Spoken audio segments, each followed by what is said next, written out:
Objects handled close to the body, repeatedly and privately, accumulate association. This is just science. So every dildo's haunted. Every dildo is haunted. Why did me and Justin both decide to sing that?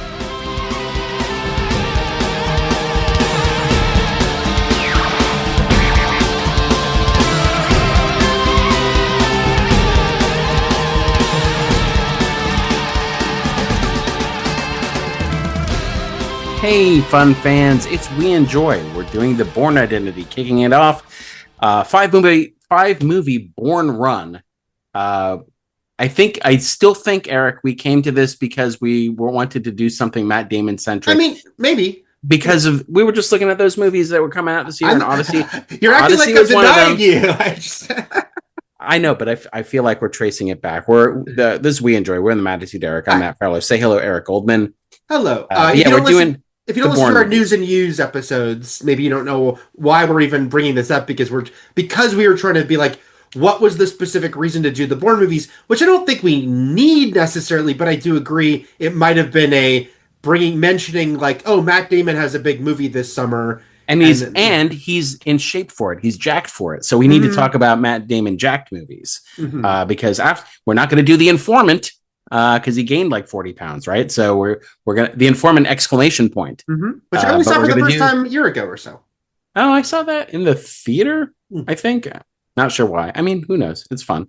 And also it casts a lot of weird comedians in roles. But no, you're right.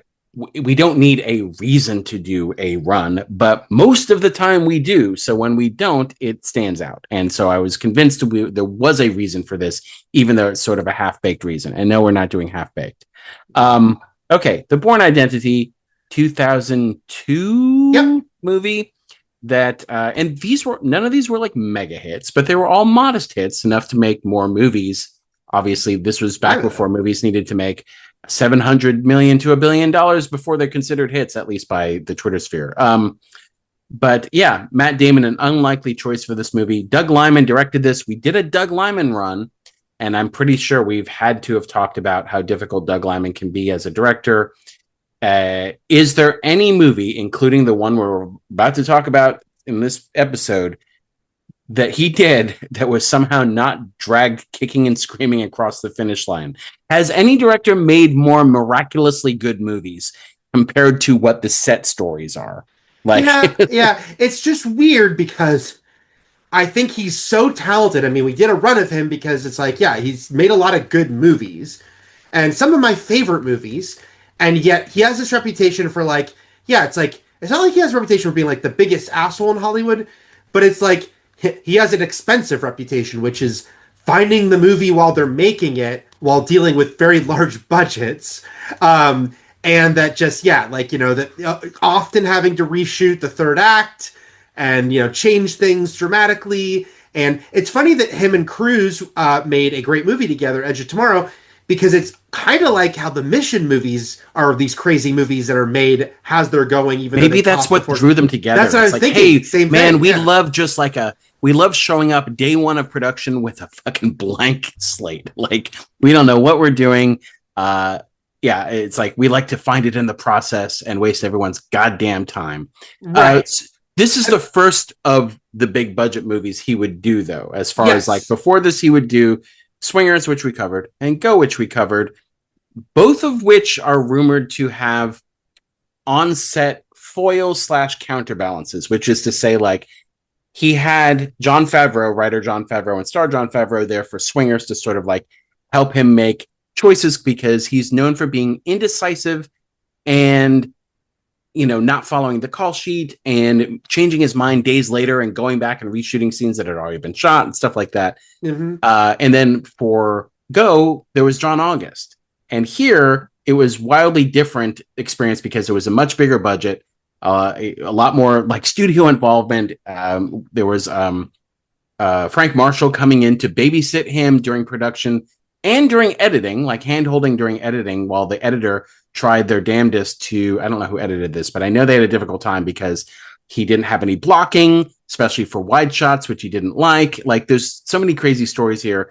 On set, heated arguments, especially with Frank Marshall, Matt Damon has never like really talked about like this as being like the worst set ever. He usually comments something like, yeah, all movies are hard. So I'm sure he's been on many challenging sets, so. And for what it's worth, again, look, this doesn't stop there from being their own inner arguments, but Damon certainly was basically on board with the fact that the things that Lyman and Tony Gilroy, someone we'll talk about a lot, obviously these days, Andor putting him in a very different sphere in people's minds, but Tony Gilroy, who wrote most of these movies, that Gilroy and Doug Lyman, the things that they wanted to change and the direction they wanted to go were mostly where Damon wanted to go too. So if there were battles with the studio about like, well, we don't want to do this thing, usually Damon was on their side, even though I'm sure there must have been, maybe there were some other things too where he was being driven crazy in his own way.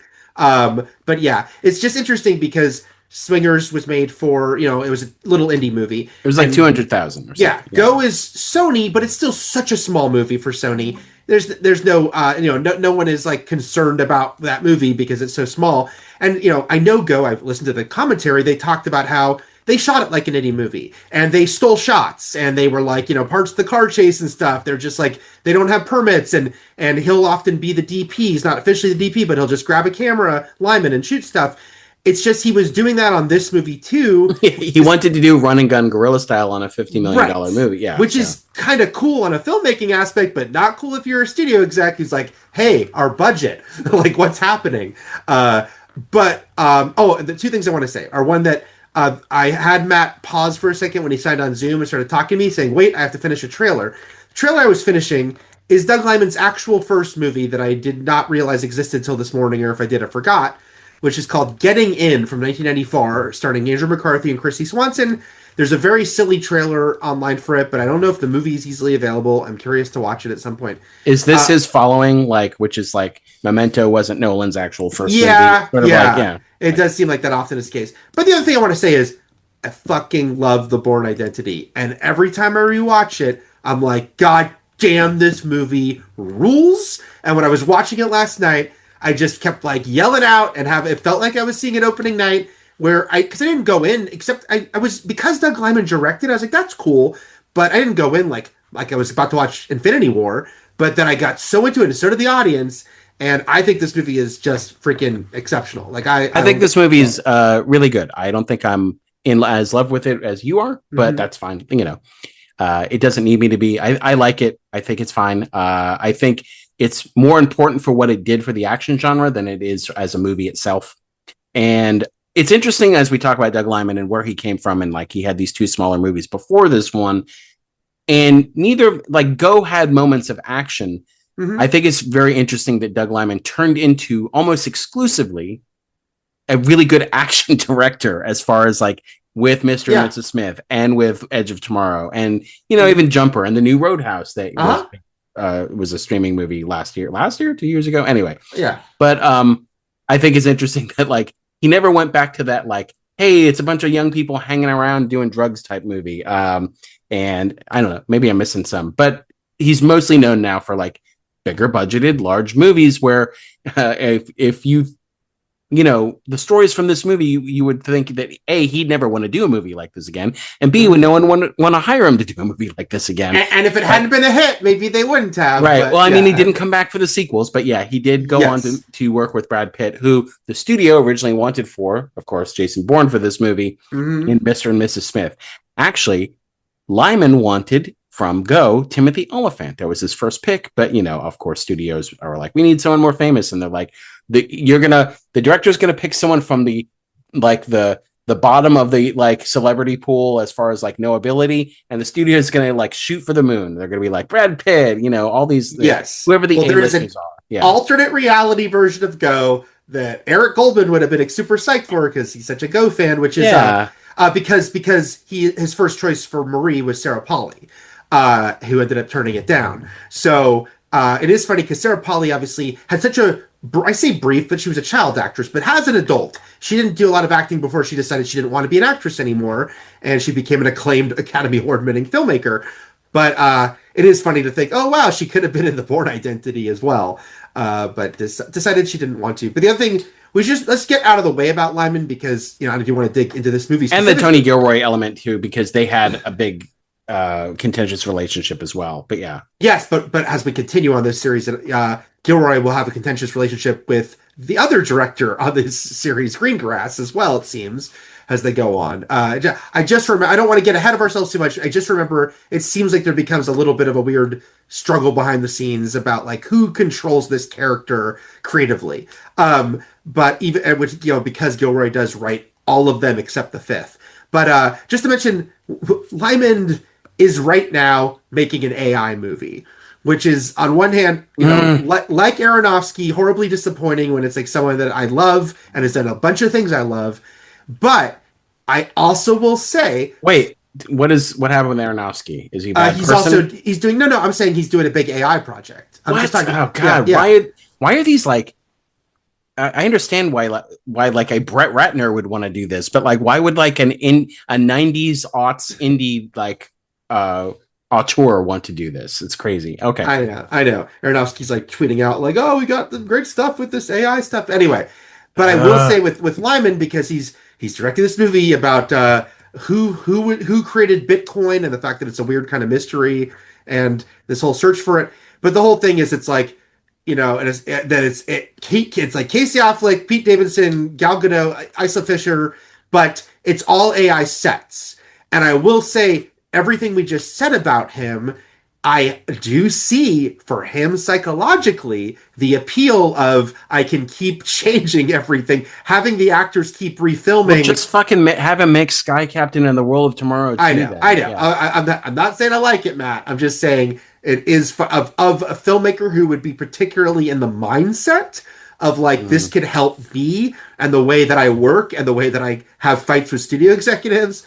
It is, even though it still makes me really bummed out that he is doing it. But yeah. So, all right, let's talk about Robert Ludlum, who wrote the book in 1980, and then I was gonna say Aronofsky. Lyman wanted to do this movie, and he like went to great lengths to try to do it. He crashed to like an executive's wedding to like try to get the to do it, and then when the rights went back to Ludlum, he flew to the author's house in Montana. So he wrangled this because he really wanted to do it, but when Gilroy was brought on, like some people, okay, so William Blake Herron wrote this script based on the book, but from everything I've heard from Tony Gilroy and other people who've spoken about it, the book is kind of trash. It's an airport novel. It's a Rooster novel if you watch Rooster, which is like, it's just sort of pulp nonsense that doesn't make for a good movie. In fact, they did a TV movie with Richard Chamberlain in like the late 80s that's forgettable, and I didn't even know about till I looked on Wikipedia a few weeks ago. But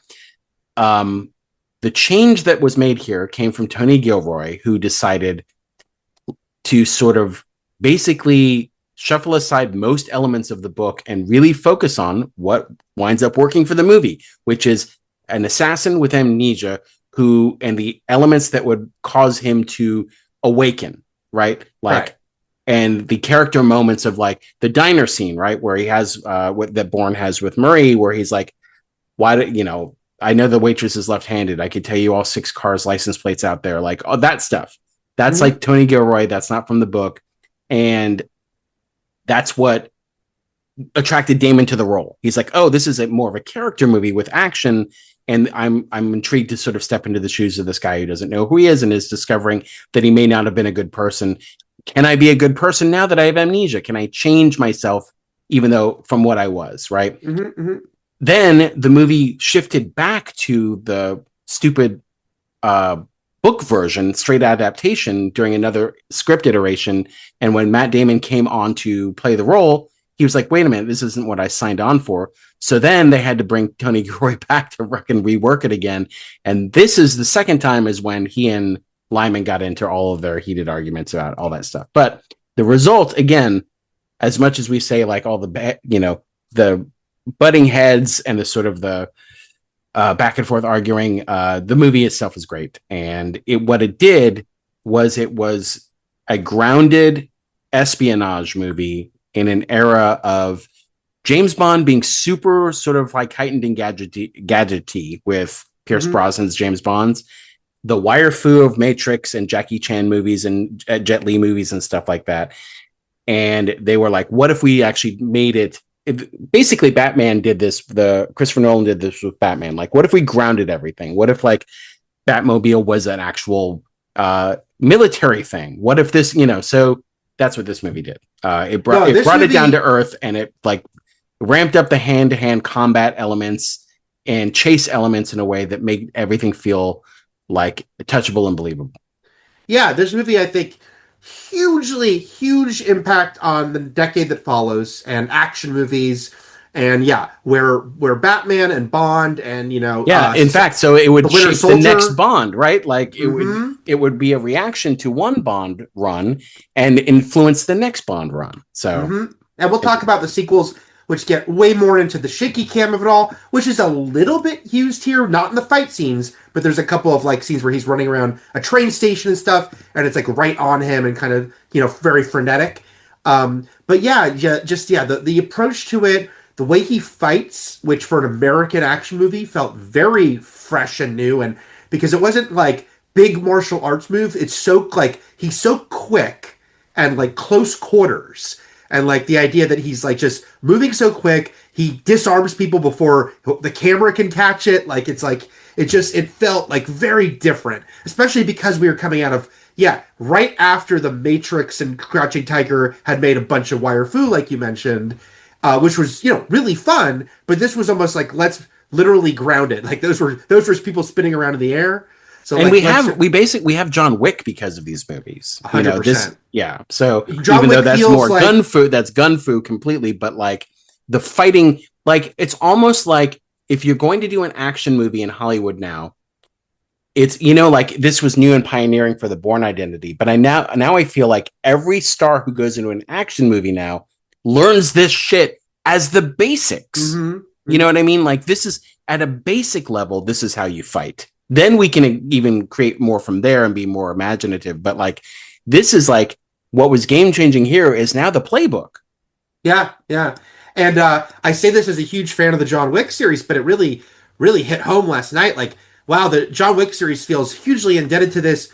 Also, just as far as like the idea of, because John Wick takes it to a fantastical level of like all around you are like killers, because it makes so here they awaken, like they activate like 3 assassins. In John Wick it would be like an entire city, which it'd be like 2/3 of the city are activated. But it does feel like it's like that John Wick is like the fantastical version of Bourne, and I say that with love. But yeah, and then mentioning just Damon had been a movie star for about 5 years. I mean, Good Will Hunting's kind of obviously that moment that makes Matt and Ben, they've both been acting, they're familiar to us, but like that movie like blows them up, and then he starts starring in stuff, and then the year before he's in Ocean's 11, where he's like now like part of a group of movie stars, but it still was a big swing to cast him as this action badass. He'd played military guys a couple times in Courage Under Fire and Private Ryan, but not like a badass.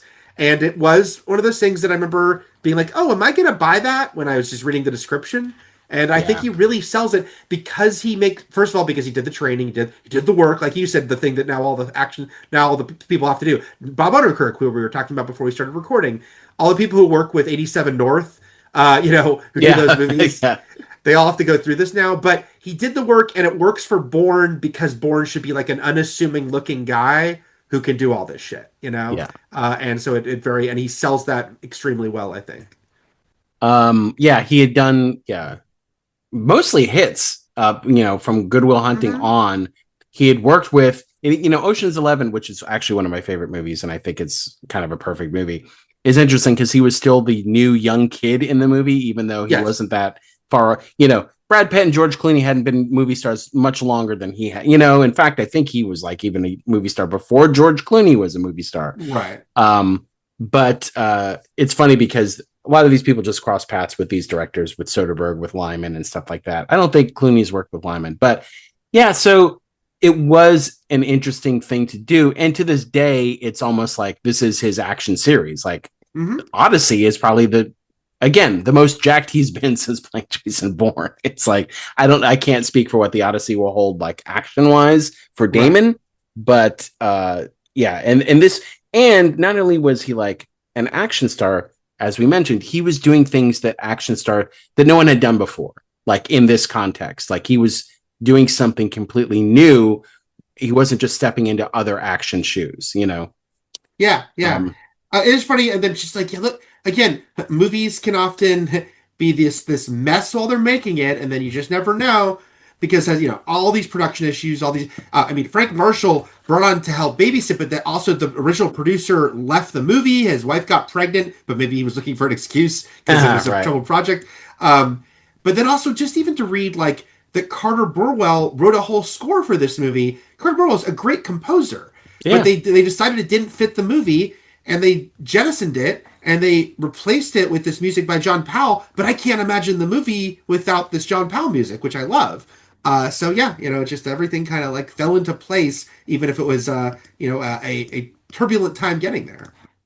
I'm going to bring up a specific reshoot. I think a lot of people know about the one where like he really wanted to reshoot something from the field encounter between Bourne and the Professor, played by Clive Owen, and the studio wouldn't let him do it. And Frank Marshall like yelled at him.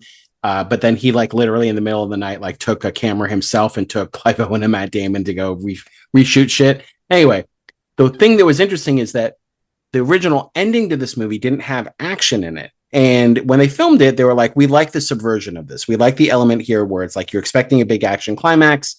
And honestly, I think we still don't get a full big action climax here. He and Chris Cooper's Conklin just sort of talk it out. And that's how the movie ends. And people hated it and they needed to reshoot it. And they did, but they couldn't get Damon and Cooper back for a year, which is why this movie was actually shelved for a while. And why it was filmed before, like, Save the Last Dance. If we're talking about Julia Stiles. And the funniest thing to come from this is that Julia Stiles wasn't available for reshoots. Damon and Cooper were. So they took out her death. I didn't know this. Yeah. So wow. she died. She died in the original ending, but because she couldn't come back, she was available for the sequels. Nikki came back because she wasn't available to do the reshoots. That's funny. Fun story for me. Also, a funny one though I did see last night is just that, again, you know, it's hard to explain to people who either weren't there or just too young to remember how that 9/11 being this just monumental moment, and everyone have talked about digitally removing the Twin Towers from movies and just how do we react? What's appropriate? So how like one of the many iterations of the ending of this movie had a big explosion in somewhere in those streets, and then they cut it because it was, even though there is a fairly big explosion when Bourne shoots outside the farmhouse to make a distraction, but I guess they felt a big explosion in the city didn't feel right to them after 9/11. Again, it seems weird now because it's not like they wouldn't get over that pretty quickly in Hollywood. But at this exact moment they did. Julia Stiles, it was always interesting in this movie in that even if she'd filmed I didn't realize she filmed Save the Last Dance after, but because she'd been the star of 10 Things I Hate About You, she'd been a star of a hit movie, she was very recognizable already, and she'd been in other movies after that. So this role was funny because it was so isolated. She's like literally by herself. It's like her filming at a desk most of the time, answering the phone. So it would be like if 2 years ago, like if this part was Sydney Sweeney or something, where you're like, why is it her? Like, what's this leading to? So it is. I'm curious how it would have played if she died at the end versus now she comes back in the sequels. Because it feels like, oh, this is something because it's Julia Stiles. Like she was supposed to get her neck broken in some fashion during the final conflict, and I don't know how it actually happens. I am interested in the skills of Nikki in the bubble of this movie because Conklin's like, if we just wanted to kill him, I'd have sent Nikki. I'm like, oh, really? Is she like a capable hitman? Like, well, they also want her to they want her to wipe like they want her to, she can wipe down and like get rid of the safe house. Not the safe house. The body. Yeah. She's like, no, I can't do that. But like, she says she can't do it because Paris police are there. But is like, could she fucking dissolve someone in acid? Like, is she a Ray Donovan? Is she a fixer? Okay. So, man, my cats are going crazy right now. So if you hear weird stuff in the background, it's definitely my cats. Yes, definitely my cats. Hey, what I'll say about the Bourne Identity is that I like most of it. What I think I need from the movie is it is a glum movie. And like, I'm not like, hey, no one cracks a joke. What I'm saying is like, I need some moments with a little lighter hand, and they do. I know what you want. You want Marie to say, "Did that just happen?" Yeah, or he's right behind me, isn't he? Right. I'm supposed to be at prom anyway. So whatever Peter Parker would say. Sure. I want. I also want Carter Burwell's original score, which I hear was all farts. That's what I want, Farter Burwell. So the other thing is the movie, and I'll say, and I think, and when we revisit them, I will actually be revisiting these movies and seeing two of them for the first time, by the way, the final two. That's crazy. Why? Why is it crazy? That's fucking crazy. Crazy. I've never heard anything so crazy. It's cuckoo. Is the movies all drag when you cut back to fucking Chris Cooper or David Strathairn or Joan or whoever's in the chair going, Ooh, Jesus Christ, it's Jason Bourne. Well, I don't have that reaction. Whenever they're like, when they spend so much time, and I understand the technology was different. We wrote whole movies back then, like Enemy of the State, about how they can track you, and it was fascinating. Like how they're trying to narrow, where did he go? They're putting fucking pins in the mat, and Walton Goggins is there looking balder than he does now somehow. Being like, we think he went here, and Josh Hamilton's like, well, I don't know about that. I'm like, like if they literally just showed up at the farmhouse, I'd be like, yeah, they found him. You know, it's funny because I know what you're saying in theory, and there are absolutely movies where I have this issue, but there's something about, and I don't want to say a blanket statement because I haven't, I know the second and third pretty well, and then the fourth and fifth I've seen the least. The fifth I don't think I've only seen once. But my memories of like the original trilogy are that stuff continuously works for me. Now, obviously, they stack the deck with great actors, and as the series continues, there will always be these great, people who are already like, oh, I love that guy playing these important people. Oh, I have a funny story. Hold on, I have a funny set story about that, which is that Lyman wasn't used to working with his budget and was like, I'm looking for a Chris Cooper, Brian Cox type, and they're like, we could just get you Chris Cooper and Brian Cox. Right, He's like, oh, okay, let's do that. Yeah. But I don't. It does work for me. Maybe one thing I really like, and it's funny now. Maybe you'll very much. So I watched some of the circa DVD extras that are on my digital copy last night, which is always a fun. Yeah. And Tony Gilroy was talking about those two characters, and maybe you'll say, well, you failed in my mind, Mr. Gilroy. But he talked about how he really liked, and so did I, giving the fact that there are two of them and they're antagonistic. There is a version of this movie where there is no Brian Cox character. It's just Chris Cooper, and it's like, but instead you've got these rungs, right? And the fact that Brian Cox has been the guy above him who's never wanted to know what's going on until something fucks up. I really like that dynamic. Now, Gilroy says he likes that dynamic because he thinks it's a way less clunky way to deliver exposition, is if two guys are mad at each other. I just found it was a differently clunky way of delivering exposition. So, but I don't know. Maybe it just works for me in this movie in a way. This is your version of big meaty men slapping meat. It's like old character actors being old and angry with each other. Yeah, but I like Gabriel Mann in there a year after he was Alan M. and Josie and the Pussycats as young Zorn, the right-hand man. I don't know. It just is not like my favorite part of the movie, but I continuously am entertained. Honestly, I wish it was. It's like I just couldn't cut all this Jason Bourne shit out. I want to get back to fucking the U.S. where the real shit's going down. I just want to mention that this was the height. I mean, I feel like X2 is like the culmination, but we are in Cox mania when this movie comes out because Brian Cox, working actor, character actor, people would be like, oh, he was the original Hannibal Lecter. But something happened at the beginning of the century, and in 2002, the year this movie opens, he is in 7 motion pictures, some of which are small, but the others, The Ring, Adaptation, 25th Hour, to name the ones I saw in the theater. I didn't see The Rookie, but it was, a successful movie. Bourne Identity. It's just like he was in fucking everything, and just became this sort of omnipresent presence in motion pictures, and gets to be like the main X-Men villain a year after this movie. Most importantly, though, a year before this, he was in Super Troopers. He was in Super Troopers, yes. But yes, he did work quite a bit. When was Troy? Troy is a couple years after, 2004. Same year he Born Supremacy. Yeah. Okay.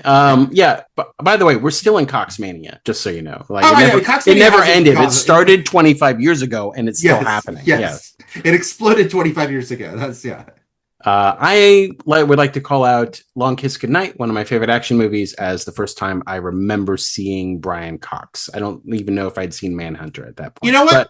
Probably the same for me when I think about it, because I look at looking at his credits, that would be the first time he'd really. I saw his Rob Roy Braveheart doubleheader in '95, but all those guys probably seem the same to me in those movies, like big, bearded, burly guys. Big bearded burly guys slapping burls. I'm a huge fan of Run Lola Run, a movie I watched a million times. Actually, I believe that was a good thing to enjoy years ago. Because it had its anniversary, and I went to that screening of it. Yeah, that she spoke at Franca Potente. So that was her big breakout. She never really took off in the U.S. Like, she worked and she's been on things, but this was her big. This was her big, like, movie star moment after Lola, was being the female lead in this movie.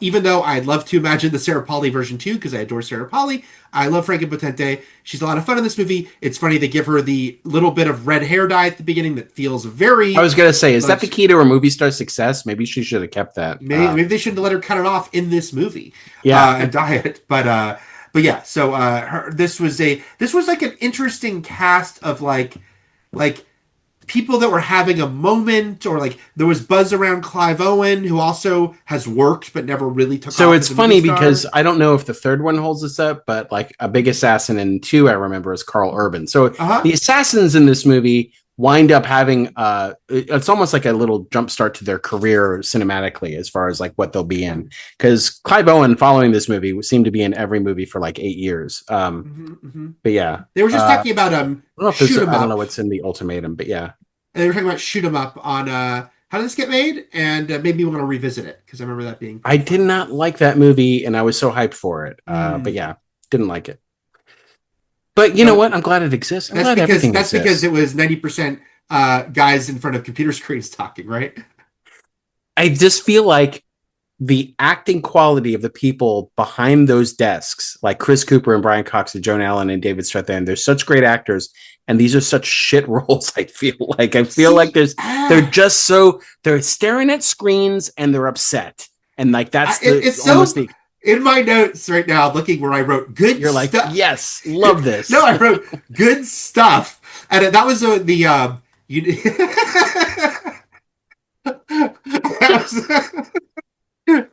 was a push pin moment. No. This is good shit. Yeah. No, that was you never wanted to know before. You never wanted to know before. You never made a mistake. Boring. Okay. I live for it. It's the best shit. I can't laugh because I cough. You can't cough because you laugh. Okay. Oh my god. So yeah, bad stuff with talented people. That's just according to Matt Fowler. Okay. There's also let's talk about I guess. Is there anything else around the movie you want to talk about? I mean, we dive in and out anyway. We've been diving in and out anyway. So the first stuff they filmed at this movie, because they had to Tony Gilroy had to in 2 weeks rewrite everything once again after he already wrote stuff. Right. Is they filmed the first 10 minutes of the movie, which is from Ludlum's book, which is like he's found by fishermen and in the Mediterranean, and he doesn't remember who he is, and he's wounded. So they filmed that stuff first. They said that stuff is. Again, the WGA works in mysterious ways, but the reason that the screenplay is credited to both Gilroy and William Blake Herron and doesn't give, say, a story by to William Blake Herron is that first 10 minutes that was pretty strongly in Herron's script too. So they said that like that was one of the that was the only thing I feel it was kept. Yeah, probably. Yeah. But then, and so yeah, he wakes up. He wakes up by these fishermen, and he's on the boat for like 2 weeks. He's even strong enough to like help out with fucking manual labor, even though he got shot twice in the back. He had a capsule in his hip that led to a safe deposit box in Zurich. I still think I don't know if he put it there or what. I don't know how it happened, but even though obviously yes, it is gonna always be amusing. Some people, I always feel at revival screenings. I probably mentioned this before. Slight pet peeve, which is it's a little funny to see like outdated, tech, especially if the movie makes a big deal about like what you can do that. But sometimes people like overlaugh at like they're using a fax machine or something. But I will say in a movie that has a lot of like computers that are obviously 25 years old, the fact that that little it's just simple. It's just he projects a light and it has the bank account. I still thought that was pretty neat. I don't know. He could have kept that in his pocket. Did he do that? Did he not? So what we learned in this movie is that we don't need, I mean, I think that the movies going forward will get more into Treadstone. All we know in this movie is that it was a place for assassins and like a Clive Owen and who mentions also having headaches and taking pills and drugs and stuff like that. We don't. In a scene, in a moment that I need to mention, it felt very Matt Fowler that I got a little teary-eyed. I always find that, and it's really kind of a testament to Owen, that I get emotional when he has that look what they make you give moment, which I think is such a great moment because he's just a silent assassin for the whole movie. It's a little grimly funny when he walks up to Julia Stiles in her only moment with another actor on screen until the end and just grabs the paper from her. But in his death scene, in his like final minute, he gets to suddenly get like emotional, and I think it's a nice little beat on this. It is. It's a nice moment for what is usually like somebody who's just going to die without any lines. He's obviously a striking figure. His glasses, his very memorable look. Oh, yeah. Many people would talk about him for Bond. What I mean about that is that in a movie like this, when you've got a bunch of people who don't have lines per se, but they're activated assassins, when you see them again, you have to recognize them. Be like, oh, that's the guy from the music teacher. Yes. Like, you know what I mean? That's the professor. Bleach blonde hair guy. Yeah. Or like, so even though he, Clive Owen, like on paper probably isn't very distinct, he is distinct. Like even though he's just got black hair and glasses and stuff, like he's recognizable. But all we learn is that there's sort of an assassin farm, right? We don't get into, spoilers, the brainwashing elements until later. But the headaches line. So that's the thing. There's a little tease here about that there's something going on because Bourne has amnesia. So it's almost like he doesn't realize that he's remembering a brainwashed assassin. He's remembering an assassin. So he's obviously also just thinking he's a bad person. He doesn't realize that he's a Manchurian candidate of sorts and has been sort of like Clockwork Orange or Ludovico technique is what they call in the movie to like have no empathy and to do follow orders and to even probably take trigger commands or whatever like that. He just thinks he's an evil son of a bitch. And which is like the more he learns about this stuff, the more which is also curious as to why he, like The Professional, like a lot of movies where an assassin runs afoul of his employer because he won't kill a child or kill in the presence of a child. Right. It's a trope. This was one of the movies that did it the best because it's revealed to us. They take their time and it's not revealed to the final like 5 minutes in the movie that his moment on the boat with the guy, like what happened as he's remembering it with Chris Cooper in the room. That's well done. I prefer this way than like, oh, he wakes up screaming every night because he's remembering bits and pieces of it or something like that. I like that it's all at the end. Yeah, me too.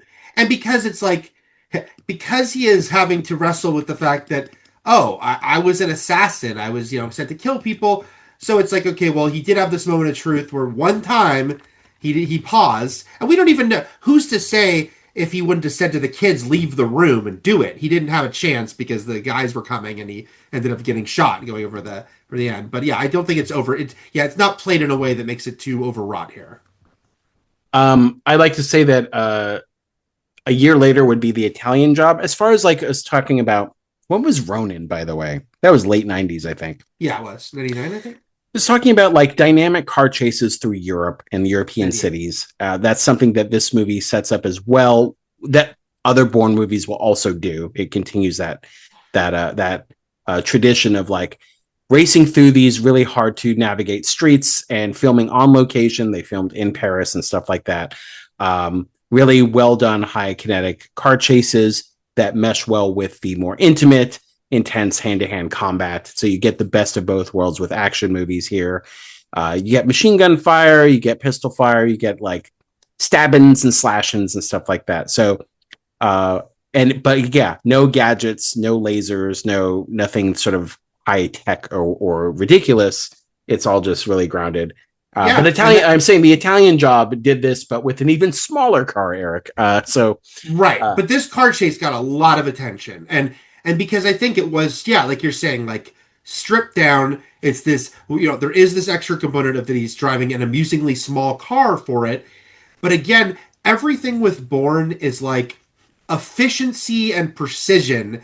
Like he's not going to do the fancy shit. He's going to do some, he's going to drive down the stairs and has to do these moments.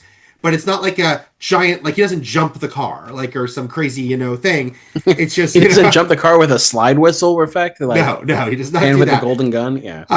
And also, again, the music choices. We talked about the score, obviously, and then the Paul Oakenfold "Ready Steady Go" being the main, like that chase song, and then the Moby song at the end gave this movie a vibe that was distinct musically, at the time. And the movie song will become like the Bourne theme going forward. Yeah, the what is it, Extreme Ways or something? Yeah. Yes.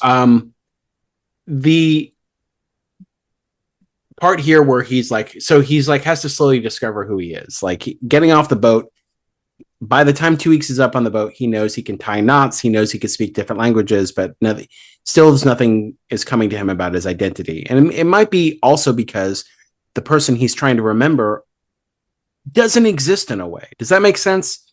Which is like he's having such a hard time remembering who he was, because who he was a blank brainwashed like government assassin slave. Like who's going to remember particulars about that? So when he says, I don't know what my favorite music is, his previous Jason Bourne probably didn't have a favorite music either. So it's not even like, as Jason Bourne, I love EDM. No, he didn't listen to anything.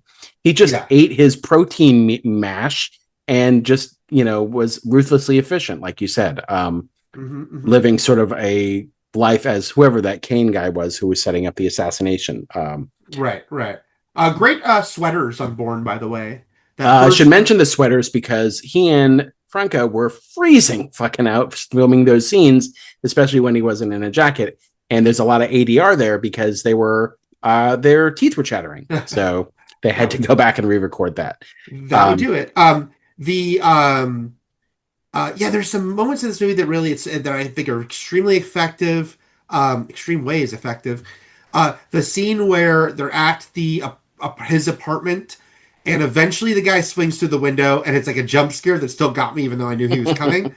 But also, that's the fight where he grabs the pen, and this will become a trope of the series, but how he, without much ado, uses anything as a deadly weapon. He's the bullseye. Yes. I haven't seen these movies in a while, so I'm like, is this when he uses the magazine? And I'm like, oh, okay, that must be the next one. But yeah, No, because he says the magazine is truly mightier than the pen, and the guy he's fighting goes, "What?" Well, he reaches for a magazine. He's like, "Oh, I forgot to renew my subscription." So there were no magazines, but there was a pen. In a Zucker Brothers version of this movie, when he is in the safety deposit box looking through his shit, and he's like, he lifts the compartment and he finds the money and the gun and the other passports. Yeah. He would open them and it would be like Vito Fettuccini, and it's like a big Italian mustache. Pierre Croissant, and he has a beret. There's or one something. where he has a giant sombrero on. Yes. Yeah. And the soundtrack goes. Yeah, Hector Tequila. Yeah. And then he looks up, he looks, But then he actually uses one of them. Yes, exactly. I really like how they play Frankie Bottete plays her, but also how they play Marie's reactions to the crazy shit going around her, which is not like, oh my God, or screaming or freaking out, but like often it's like shell shocked. Like, so when that guy kills himself, jumps out the window after the pen fight, I really like when she's just like, he went out the window. Why would he do that? Like, it's like, she's just like, what the fuck is happening? Like, it's just it's a nice way to play it. She, after the crazy car chase, you can kind of see he's just trying to tell her what to do next, and she's just kind of like in a weird zone. And I think again, well, she's in shock, and he has to sort of lead her out. And then there's sort of like there's movies that wouldn't succeed normally at making this a romance, where it would feel a little forced. I think it works here. I think Bourne and Maria, I can't remember. Maria, I believe. Marie. Is I think it works. I think their night together and finding her at the end after he's basically gotten himself presumed dead or whatever by killing Chris Cooper. The swerve of having the final of the 3 assassins that are activated. The third shows up at the end, but then he kills Chris Cooper, and it's like record scratch. What? So which is funny which meant I did chuckle about the. Thinking out the reverse engineering of that they had to have Bourne and Conklin both have to wear trench coats in that final scene to make that sell. Like they both had to be. It's a chilly night, so they're both wearing long coats. But for him to like when they're at her was like half brother's farmhouse or whatever. Yeah, and my he's dear saying, stepbrother. "Hey, we have my dear stepbrother." See, that's the way people make references, not like Ready Player One. That's right.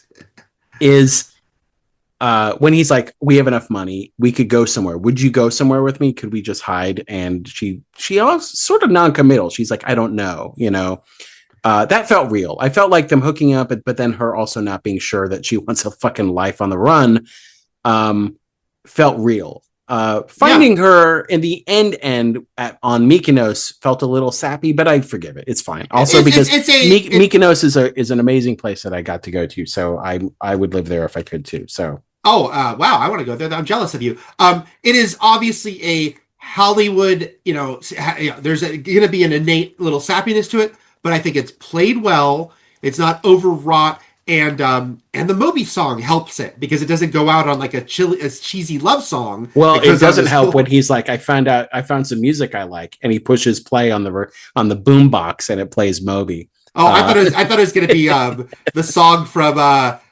the Will Ferrell Lifetime movie. He's like, hey, I love this song. Oh, Deadly Adoption. The Deadly Adoption. And he starts dancing. That's the name of it, right? A Deadly Adoption. Yes. Yeah. The farmhouse, which I know was one of the studio battles, because this is like one of the least shocking things, which is the studio saying, hey, this seems slow, cut this. But they didn't look at any of the Conklin and Brian Cox scenes and being like, no, because they were dead on about those being good. Damn it. But no, I like the farmhouse a lot. I like it because yes, it helps sell the relationship, and also just like even like yes, obviously it's easy throw in some kids to be endangered, but the way Bourne acts when she's just like, if anything happens and he just cuts her off, that's not going to happen. And then he's so determined. Like when his battle with Clive Owen is funny because he pretty staunchly beats Clive Owen. They don't even have a big fight. No, I like that it's different, that they don't right. do fisticuffs, right? There's a little bit of an insinuation that Clive Owen's character is probably really good, but Bourne is the best.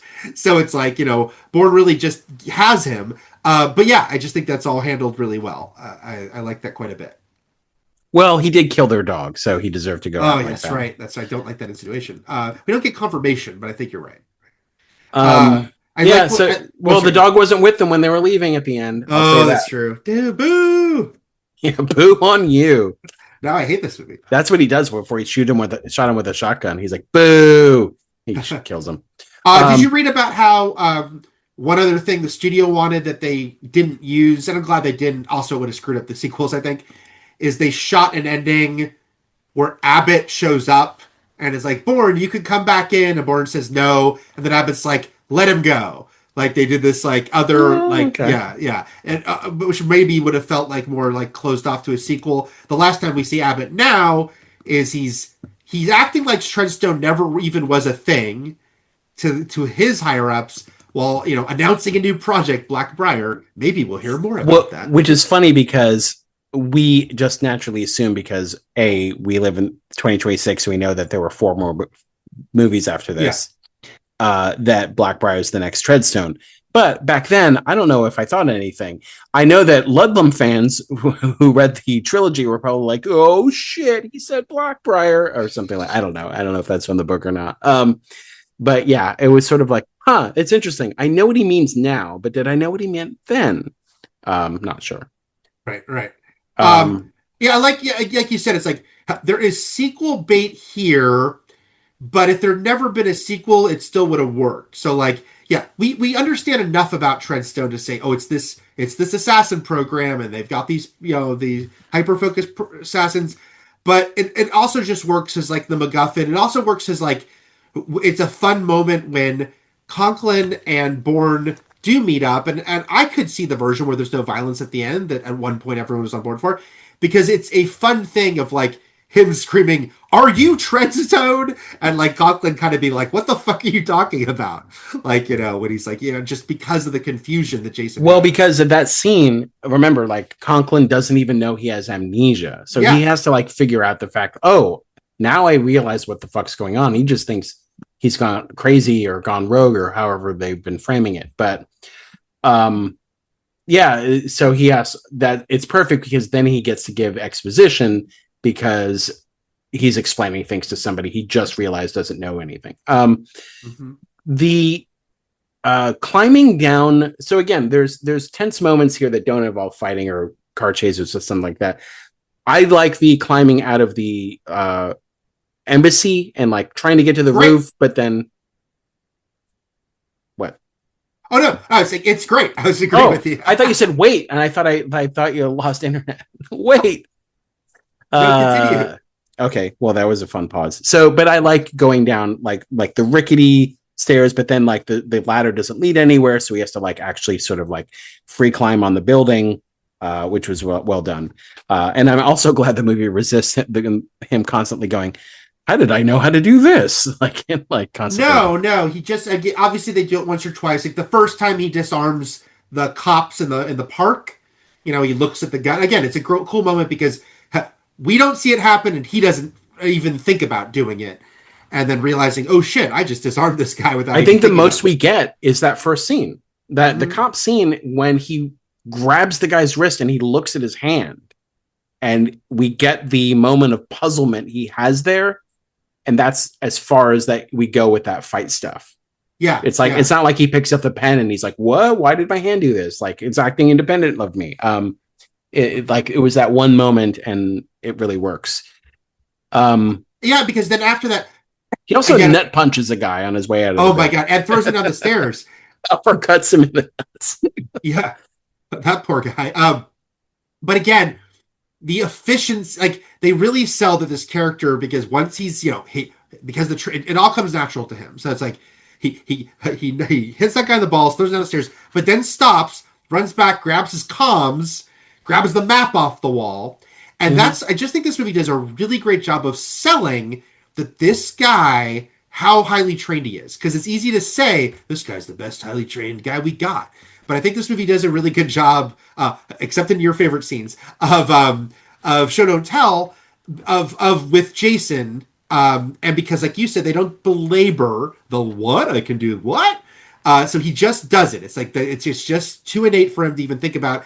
And I just remember, this movie played extremely well with the audience, and a lot of these moments early on has he starting to do these things, and has like that scene where he's taking down the guys when he's got the passport out and shit. It's just getting spontaneous cheers, getting just like oh shit, this is really really cool as these things sort of escalate through the movie. And then we should say, as much as they kept changing the ending and how it would end for a multi reshoot ending, pretty strong when he uses that corpse to smash through the railing and fall down and shoot the guy and then use the break his fall. To break his fall. Well, and the effects aren't even that bad when he's falling. Like it goes by quick enough where you're like, yeah, that works. A couple things. One is I still think there's interesting things to pull here as far as like having amnesia when the person you were before was a brainwashed like hitman, right? Because it's possible that the reason he is able to access his fighting skills and his trained assassin skills without remembering anything about who he was, which was a blank, is because they were so automatic as to the brainwash part of him, right? They came to him as part of muscle reflex and not as personal choice. Like he really had no personal choice. He was a husk. So I think that's an element of why he's able to draw on these things while also not being able to draw on anything else personally. Right. I think that works. I don't know if that's something from the books. I doubt it if the books are sort of like doofusy as everyone says they are. But also, you know, didn't mean to like trash on Doug Liman at the top of the movie, but like, again, he created something when all was said and done and the editing was done and the movie was released. He created something that was very much felt like nothing else, that very much was its own thing. It created a new style. And oh my goodness, did you hear that one? I heard that one. Oh, wow. That its own style and blueprint for things going forward that nothing else had done. And not many action directors can say that at all. So yeah, no, absolutely. Yeah. Like we said, I think this movie it is in just so monumentally one of those movies that ends up being emulated in ways that are both obvious and not obvious for several years after. I mean, I watched earlier today, because I'm writing an article about its 10th anniversary, I watched Captain America Civil War, which, by the way, still fucking rules. But the scene where Cap and Bucky are trying to escape Bucky's apartment and they fight in the stairwell, there is some stuff that is like, oh, this is very Bourne. Oh, from Bourne? Sure. Yes, absolutely Bourne-coded stuff here. And that was already, 2014 years later. So yeah, it's like this really, had an impact. And like you were saying with like, even like when a non-action-y actor gets a big action role, like how they are trained, how they are sort of come off in a lot of these movies. Really can I forgive the moment that accessing a Zurich Bank safe deposit box requires no ID whatsoever? I can forgive that. There's a hand scan, which means he can get in, but like they didn't ask for he's like, no, I don't have an ID on me, and they let him through. Anyway. I mean, the hand scan though, again, it's a very belabored because it's like, look at how high tech this is. Like, right? Holy shit, you have to your hand, and it's like, remember, it's like each finger is like boop boop. It's really good in like every cuticle. I'll once again mention the score because you're mentioning that scene, and that it's really I think a testament to like how music can add tension. I was thinking about when he starts to throw all the shit from the safety deposit box in the bag, the music is adding so much like, oh shit, like, to the moment that wouldn't be there otherwise. And I think throughout the movie, it's just exactly the right vibe for what's on screen. I just want to point out that a year later, Matt Damon would do the Farrelly Brothers Stuck on You, which I think is kind of an underrated movie as far from the the Farrelly Brothers That's the catalog. Farrelly Brothers, yes. Yeah, did I say Zucker? I don't know. You said it for a second. That's it. Yeah, so where he's a conjoined twin with Greg Kinnear. It is a silly movie. It is as Farrelly Brothers as you could want, but I think it has one of my favorite like comedy movie endings ever that involves Meryl Streep. Anyway, so I don't remember anything about this. I mean, I remember its existence, but you don't remember the Bonnie and Clyde musical with Meryl Streep? I sure don't. And then you were mentioning, you were mock saying that this movie is humorless, saying it's really not humorless, but it's not overblown, obviously. But I really like the sequence where he's telling Marie what to do in the hotel, which has the punchline of "you just asked for it," like, But I think it's a double fun scene because I think it does a clever conceit, which is it does the thing where she walks in and we hear in VO what he told her to do about like you count everyone. Oh, right, security. And she just went up and asked, right? Yes, yeah. So I think if they didn't have the punchline, it still would have been a fun sequence of her having to do this and remembering all of his instructions, and then they obviously have the thing that she ends up being like, "Fuck it, this guy probably is trying to flirt with me. I'll just ask him for the info I need." We didn't mention. I'm never gonna say his name right. Adale, Mr. Echo. From Lost. Okay, yeah. Who one of the only people. I mean, look, not in the world, but certainly stands out as someone who's like, I don't want the cushy acting job in Hawaii. Kill me off of this show. And where Lindelof, one of the times Lindelof had to be like, we didn't just end his story for no reason. The actor insisted on leaving, but. It's funny because one thing that surprises me, not continuously, but I hadn't seen this movie in a while. I remembered he didn't survive the movie, but it feels like he's going to make it further because he's such a through line that this was the failed assassination attempt. I forgot that he actually got killed. Killed. I was like, I remember he doesn't get killed. I remember he got killed. I just didn't remember it happened like, halfway through or maybe 2/3 through. I would have thought it actually happened later in the movie. Again, I think it's funny since we're at such cross purposes or such cross thoughts about the back in, the Inter Sanctum. Is it DC? I'll just assume it's DC. So I like that they don't get into all the specifics, but we get the enough about like this guy was a problem that Brian Cox, it's like we'll make him go away, except that it's all like Brian Cox up till now has been like I'll look the other way, Conklin, while you make it go away until the time it fucks up, and that like that this sets all the dominoes. The fact that this time it didn't work out, and why, and how they're always just trying to like fucking lie about what exactly happened and what's doing. Again, my favorite part of the movie. Yes, the movie you wish the true heart of the movie, the heart and the humor of all the Bourne movies is when they're in the fucking surveillance control room tracking Jason Bourne. Yes. We're not done with any of that. But just, no. If you haven't seen the Bourne movies, and this is your first you're gonna time, be happy. you're gonna see a lot of award-winning or award-nominated actors in roles where they're just sort of like, "Where is he?" Because I don't want to see. Again, I don't know how many people know all these movies. Remember, so I don't want to get. We'll avoid spoilers. But clearly, obviously, there's a very famous meme from this movie that Jesus Christ, it's Jason Bourne. But every movie has a version of that. Like that's the joke, is that it's like they're constantly being like, "We spotted Bourne," or "We think we have Bourne." Jesus Christ, it's the Bourne ultimatum. Yes. Now it's the Bourne legacy. Yeah. Yes, that is a part of the series, and if you're like me, it's a delicious part of the soup. And if you're like, you go hee hee, yeah. They're doing it. You point at the screen. And then if you're Matt, you're like, this bullshit, thumbs down. Yeah, triple fart minus. Yes. Okay, so we've got the Bourne Supremacy up next. I don't remember Ultimatum that well. I remember Supremacy more. Mm-hmm. It's definitely a case of I remember the latest ones less and less, And we'll talk about that movie next week, as well as new director Paul Greengrass, who brings a different type of kinetic force to these movies that is also emulated going forward. Yeah. Emulated, while even in the moment divisive, like beloved and infuriating in sort of a funny, weird, circular way. So it's funny because as movies, especially in the 90s, this really started as far as when music video directors started becoming action movie directors, the editing became faster and the cuts between action scenes, everything, and some even said when they saw Con Air or something like that the action was unfollowable, right? That it was unintelligible, it goes too fast and everyone needs to slow the fuck down. Or if it's a Michael Bay movie, if it's whatever, right? Greengrass is going to be like, hold all of my beers with all of your hands. And I remember, we usually equate that take to older people, right? They're just like, oh, you're an old person and you just can't handle the new MTV fast style editing, man.